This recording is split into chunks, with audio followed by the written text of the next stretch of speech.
नमस्कार, बेधड़क देख रहे हैं आप। देखिए, बंगाल की सियासत पर विस्तार से चर्चा करने के लिए आज हम बैठे हैं और हमारे साथ न्यूज हाट के managing editor Ajay Kumar Mishra sir हैं। बहुत बहुत स्वागत है सर आपका। धन्यवाद। 90% के लगभग वोटिंग परसेंटेज क्या कुछ कह रहा है। बहुत तरह की चर्चाएं हैं, छिटपुट हिंसा की घटनाएं भी निकलकर सामने आई, लेकिन सबसे बड़ा सवाल तो यही है कि इस 90% वोटिंग के पीछे का रहस्य क्या है। क्या एसआईआर ही वो कमाल है जिसकी वजह से 90% वोट हुआ है सर? क्योंकि ममता बनर्जी तो कह रही हैं कि ये मेरे लिए फायदेमंद है। देखिए, बंगाल का जो वोटिंग हुआ, चुनाव आयोग का आंकड़ा है 5 बजे तक का हम लोगों के पास अभी तक। इसमें बढ़ सकती है, घटेगी क्या? तो अभी 5 राज्यों में चुनाव होना था, 3 राज्यों में हो चुका है ना, पुडुचेरी, केरलम और असम में। अब आज जो हुआ वह तमिलनाडु में, सभी 234 सीटों के लिए हुआ तमिलनाडु में और बंगाल में 294 सीट है। इनमें से 152 सीटों पर पहले चरण में हुई और 29 चरण में दूसरे सीट पर 29 तारीख को जो है दूसरे 142 सीट जो बच गया उस पर होगा 294 सीट है। तो पहले चरण में पश्चिम बंगाल में रिकॉर्ड मतदान 90% के आसपास, 89.93%। एकदम रिकॉर्ड है। इससे पहले जो हुआ था आपको 2016 में 82.66% हुआ था, है ना, और 2021 में उसमें भी जो है उससे 83.17%, मतलब राइजिंग ट्रेंड रहा, बढ़ते क्रम में। और इस बार 89.93% है, 93%। हाँ। तो ये प्रतिशत जो है राइजिंग ट्रेंड है। और राइजिंग ट्रेंड में आप देखिए 2016 में भी ममता बनर्जी आई, है ना, 2021 में भी 2016 से 2021 में ज्यादा मतदान हुआ। मान लेते 1% ज्यादा हुआ, लेकिन हुआ। उसमें भी ममता की सरकार टीएमसी सत्ता में आई। और 2026 में अभी जो मतदान हुआ इसमें तो 89.93% है। तो अब आप बताइए, ममता बनर्जी जो दावा करती है यह मेरे हक में है, तो इस ट्रेंड को देखते हुए वह अपना हक जता रही है, मतदान में जीत के प्रति आश्वस्त दिख रही है। लेकिन ममता बनर्जी यह भूल जा रही है, एक तरफ यह भी कह रही है कि एसआईआर के कारण जो है इतना बम्पर वोटिंग हुआ और एसआईआर के खिलाफ में लोगों ने वोट किया है। जो एसआईआर हुआ है उसके खिलाफ में लोगों ने वोटिंग हुई है। लेकिन एक चीज है, देखिए, 2 तरह की बातें होती हैं। एक कहा जाता है कि जैसे ही मतदान का प्रतिशत बढ़ता है तब सत्ता के खिलाफ जो है एंटी इनकम्बेंसी होती है। लेकिन बिहार में जब मतदान प्रतिशत बढ़ा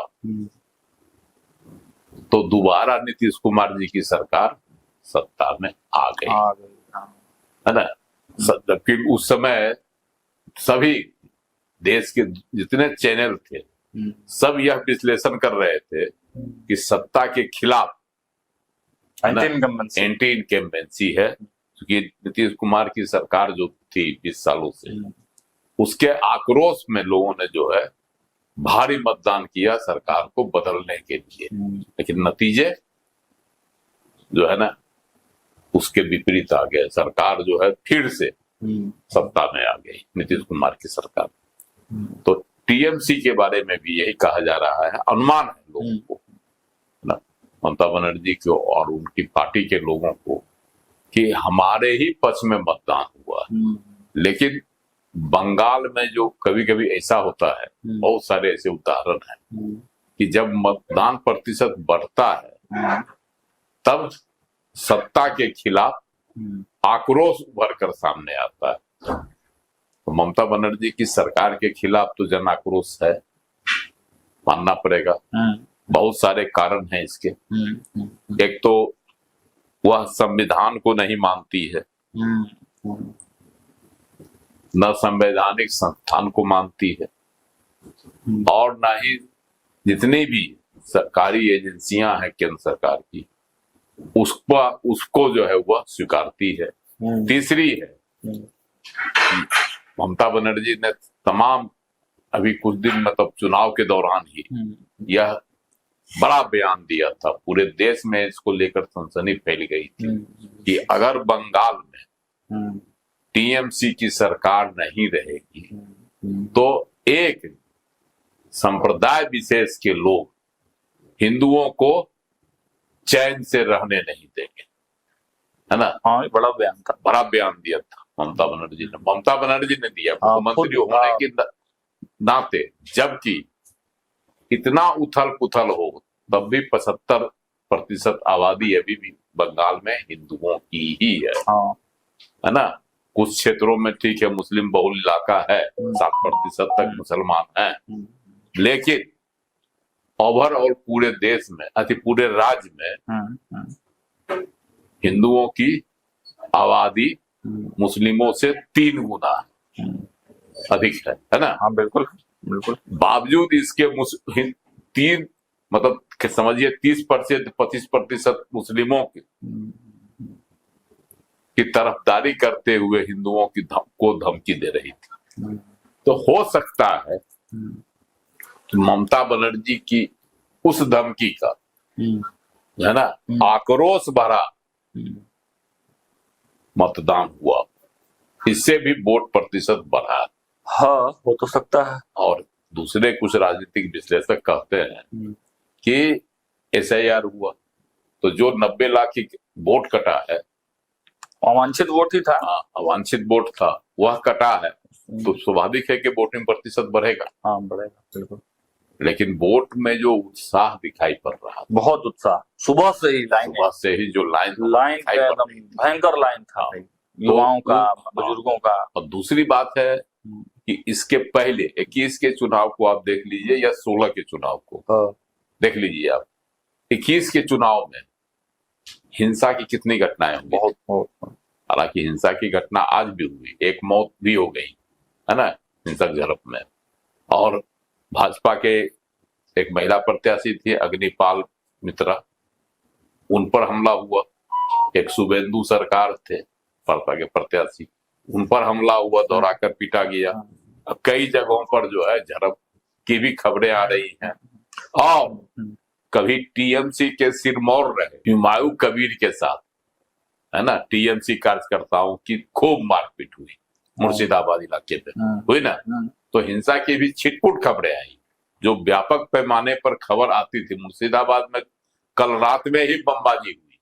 हाँ, वहाँ पे माहौल थोड़ा गर्म, क्योंकि देखिए वह मुस्लिम बहुल इलाका है, वहाँ जो है वोटरों को, हिंदू वोटरों को धमकाया जाता है।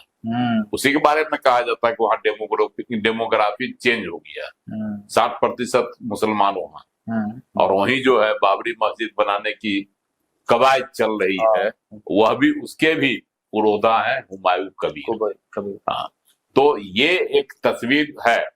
लेकिन ओवरऑल जो आक्रोश की बातें हो रही हैं, तो हो सकता है कि ममता बनर्जी अभी खाली पुलाव पका लें, लेकिन नतीजे आएंगे जिस तरह से बिहार में राजद के युवराज जो है तेजस्वी यादव, है ना, वह क्या ख्वाब पाल लिए थे, बस 16 तारीख को, है ना, गांधी मैदान में हम शपथ ग्रहण करने वाला, है ना। नतीजा आने दीजिए, अपने तमाम समर्थकों को, नेताओं को, परिजनों को, सबको ढिंढोरा पीट दिए थे कि 16 तारीख को गांधी मैदान में शपथ ग्रहण करेंगे। और उनके एक सहयोगी थे ना उनके, मुकेश सहनी बनेंगे उप मुख्यमंत्री, तेजस्वी यादव बनेंगे मुख्यमंत्री।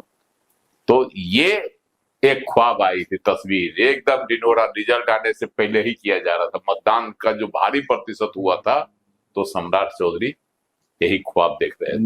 यही ख्वाब तो देख रहे ऐसा नहीं कि ममता बनर्जी का भी ख्वाब जो है पहले चरण ख्वाबे में रह ही गए। टूट गया हो, और दूसरे चरण पे जो भी है 29 तारीख को होगा, उसके बाद पूर्ण रूपेण धराशायी हो जाए। लेकिन सर ख्वाब तो भाजपा ना देख रही थी, ममता बनर्जी तो सीएम है, ये तो देख रहे हैं कि हमारी सत्ता वापस होगी, सब वापस आ जाए। तो इसका भी तो ख्वाब लोग देखता है कि मेरी सत्ता वापस आ रही है, हम तीसरी बार हैट्रिक लगाने जा रहे हैं। हाँ। बहुत सारी जो तस्वीरें सर आई उसमें जोश तो दिखा, उत्साह तो दिखा, लेकिन क्या वजह रही कि इतने भारी फोर्सेस की वजह से, मतलब इतना भारी फोर्सेस था, लगभग 3.25 लाख पैरामिलिट्री के जवान मौजूद हैं पश्चिम बंगाल में चुनाव के दरमियान, उसके बावजूद भी हिंसा नहीं रुक पा रही है। देखिए हिंसा तो रुकी, बंगाल चुनाव से पहले ही लोग कह रहे थे कि बंगाल में इस बार जो है कत्लेआम हो जाएगा, यह आशंका जताई जा रही थी चुनाव के दौरान। चूंकि ग्राम पंचायत चुनाव जो हुआ था उसमें ममता बनर्जी ने हिंसा का वह तांडव मचाया जिससे लोग वहां सिहर गए, डरते थे लोग, बूथ तक जाने से डरते थे। यही आशंका यह वहां भी जताई जा रही थी कि इस बार चुनाव में बूथ तक लोग नहीं जाएंगे, ममता के विरोधी मतलब टीएमसी के विरोधी मतदाता बूथ तक भी नहीं जा पाएंगे। यह भय की जो स्थिति वहां पैदा ममता बनर्जी के द्वारा कर दी गई थी, है ना, उससे लोग आशंका भी यही जताई जा रही थी। देश के तमाम मीडिया क्या कहती थी कि अगर ममता विरोधी वोटरों में यह विश्वास पैदा कर दिया जाए कि हम वोट डाल सकते हैं सुरक्षित, तो भारी मतदान वहां होगा। हम ही लोग कह रहे थे, हम लोग भी जो फील्ड में देख कर आए और जो बात कर रहे थे, तो हम लोग ने भी कहा था कि भाई डर केवल निकाल दीजिएगा तो वहां पर जो है बीजेपी के लिए बहुत सारे चांसेस हैं। हाँ, बोले और भाजपा इसीलिए जो है इतने भारी पैमाने पर जो है बंगाल में केंद्रीय अर्धसैनिक बलों की तैनाती की गई। और आप तस्वीर में देखे होंगे आप कि जो मतदान केंद्र जा रहे थे, जो भी वोटर्स, उनको सहायता भी सुरक्षा बल कर रहे थे, और अवांछित तत्वों को किस तरह से बढ़त रही थी, उनको मोटरसाइकिल की चेकिंग हो रही थी, उनको वहां जाने से रोका जा रहा था। मोटरसाइकिल तो बैंड ही कर दिया गया था। एक खबर और सर आई कि कुछ इलाकों में क्लबों के जो गुर्गे थे, क्लब को चलाने वाले जो हेड ऑफ द क्लब थे, जो कुछ जिनके प्रभाव में रहता था पूरा मोहल्ला, तो उनके प्रभाव को भी खत्म करने का प्रयास किया गया। देखिए जितना क्लब कल्चर वहां था, मतदान के दौरान सबको सील कर दिया गया था। मतलब वहां सील करने का मतलब है कि वहां पर अर्धसैनिक बलों को तैनात कर दिया ताकि किसी तरह की कोई हरकत वहां नहीं करे और मतदाताओं को भयभीत नहीं करे, डराए नहीं, धमकाए नहीं, है ना। तो ये भी एक कारण है मतदान का प्रतिशत बढ़ने का। मतदाता उमड़ कर गया है, वोट दिए हैं, तो एक तरफा खाली ममता बनर्जी नहीं देखें, है ना, कि मतदान प्रतिशत बढ़ा है तब मेरा बल्ले बल्ले है, ऐसा नहीं सोचे ममता बनर्जी, है ना। मतदान प्रतिशत बढ़ने का अर्थ यह नहीं होता है कि सत्ता की जो है सरकार, तब सरकार बरकरार रहेगी, यह नहीं होता। कभी कभी विरोध में भी लोग, आक्रोश में भी लोग देते हैं, तो हो सकता है कि नतीजा ममता बनर्जी के प्रतिकूल हो जाए। तो भाई प्रतिकूल हो जाए, क्योंकि जो फीडबैक निकल कर आ रहा है, हम लोग भी लगातार बातचीत कर रहे हैं। तमिलनाडु में भी जान लीजिए, तमिलनाडु का भी मतदान प्रतिशत इस बार रिकॉर्ड रहा। हाँ, वहां भी अच्छी, वहां भी जो है मतदान हुआ है आपको 82.24%, 82.24% वोटिंग हुई है। यह जो है अपने आप में इतिहास रच दिया तमिलनाडु में भी। तो तमिलनाडु में 14 बार चुनाव का रिकॉर्ड ब्रेक हुआ है। इसमें 2067 में हुआ था 76%, 76.57%। 1971 में हुआ था 72.10%। 1977 में मतदान प्रतिशत गिरा, वहां गिरते हुए ट्रेंडिंग में हुआ है। 67 में हुआ 76, 1971 में हुआ 72 और 77 में हुआ 61, गिर रहा था हाँ। लगातार डाउन फ्लो में। उसके बाद 1980 में फिर बढ़ा, हुआ 65.42%। अच्छा, उसके बाद जो है 1984 में हो गया 73.47%। उसके बाद 89 में जो है हो गया 69.69%। उसी तरह से और फिर घट गया 1991 में हो गया, है ना, घटते बढ़ते 63.84%। 96 में जो हो गया 66.95%। 2001 में 59 फिर घट गया, है ना, तो उसमें हो गया है आपको 59.70%। 2006 में 70 फिर बढ़ गया। देखिए घटते बढ़ते रहा है। और 2011 में 78 हो गया, 70 से 78 हो गया, अधिक बढ़ गया। और 2016 में हो गया 74 फिर घट गया, और 2021 में फिर घट गया 72 हो गया। अच्छा, है ना। और इस बार जो है 2026 में 82.83% मतदान हुआ है। तो यह जो है एक नया ट्रेंड वहां बता रहा है। प्रत्याशित इसको बढ़िया से आप देखिए तो बढ़ता है तो AIADMK अन्ना द्रविड़ मुन्नेत्र कड़गम अक्सर हाँ दिखाई तस्वीर आ रही है उसमें वो आ जाता है। अच्छा, मतलब जो बढ़ते बढ़ते में भी जो ज्यादा वहाँ है कि एक ट्रेंड है वहाँ, हम बता रहे हैं आपको 80 से चलिए, नहीं 80 नहीं 84 से AIADMK थी सत्ता में। उसके बाद अगले साल आ गई 89 में DMK, फिर 91 में अन्ना द्रविड़ मुन्नेत्र कड़गम AIADMK आ गई। अब फिर वही 96 में DMK हो गया। फिर 2001 में देखिए बदला, है ना, फिर अन्ना द्रविड़ आ गया। उसके बाद फिर बदल गया, 2006 में DMK आ गया। तो बदलता है, हाँ, कभी ये कभी वो कभी वो एक ही पार्टी का शासन लगातार नहीं रहता है। तो ऐसा नहीं कि इस बार जो वोटिंग प्रतिशत बढ़ा है जो ऐतिहासिक है, तो इस बार कहीं तमिलनाडु में भी सत्ता DMK के हाथ से न निकल जाए और फिर से अन्ना द्रविड़ मुन्नेत्र कड़गम की सरकार वहाँ बन जाए। इसकी भी संभावना है वोटिंग प्रतिशत बढ़ने का। मतलब जो रिजल्ट वहाँ अमूमन यही रहा, 5 साल DMK तो 5 साल AIADMK। तो ये स्थिति रही है। तो हो सकता है कि नतीजे कहीं इसी तरह के न आए। हाँ, क्योंकि जो ट्रेंड निकलकर सामने आया है, जो रुझान आ रहे हैं बंगाल में, तो लगातार टच में है हम लोग। कई लोगों से बातचीत के आधार पर भी हम लोग बता सकते हैं कि बंगाल में बहुत अच्छे मार्जिन की तरफ आप कह सकते हैं कि कहीं न कहीं एक पार्टी बढ़ रही है। और तमिलनाडु की अगर बात करें तो देखिए तमिलनाडु में भी जो है जो पैटर्न है उसके अनुसार पैटर्न के अनुसार लग रहा है कि 5 साल DMK 5 साल वहां भी बदलाव के कगार पर जो है वो वहां की जनता का मिजाज बदल रहा है। लगातार आपको अपडेट्स पहुंचाते रहेंगे और अंदर खाने की खबर भी देते रहेंगे। देखते रहिए न्यूज़ 8, जुड़े रहिए हमारे साथ। बहुत बहुत धन्यवाद।